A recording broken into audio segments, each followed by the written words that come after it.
Ciao mga char! At ito nga po ang ating ganap for today's video. At ito nga po ay nasa third floor na naman po tayo. Na extra na naman po tayo sa mga oras na ito. At minsan ganito din po ba kayo? Nasa umaga nga po ay tinatamad po kayong pumasok. Kanina nga pong umaga ay binabala ko pong hindi pumasok. Nagtatype na nga po ako sa aking amo na sana hindi po ako papasok sa mga oras na ito. May mga umaga nga pong mahirap bumangon. Kasi naman po ay nakita ko ang aking asawa kanina ay sarap na sarap po sa tulog. Parang ayaw ko na pong umalis sa tabi niya. At ako yakap-yakap niya. Charot. At kanina nga pong umaga ay muntik na po akong saniban ng katamaran. At ayun nga, nakailang alarm ako bago bumangon. Alam niyo po ba kung anong ginawa ko? Nag-inhale exhale po ako at ang sabi ko po, nako Charlene, pumasok ka, hindi ka mayaman, maganda ka lang. Charot!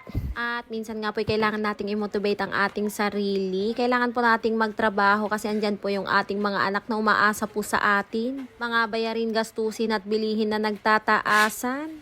Kaya sabi ko po sa aking sarili, sige, babangon na po ako at papasok na. At sa mga oras na nga po na ito, ay napagtagumpayan ko po ang tukso ng katamaran. Maraming salamat po sa panonood. Hanggang sa susunod po ulit ng mga videos. Bye!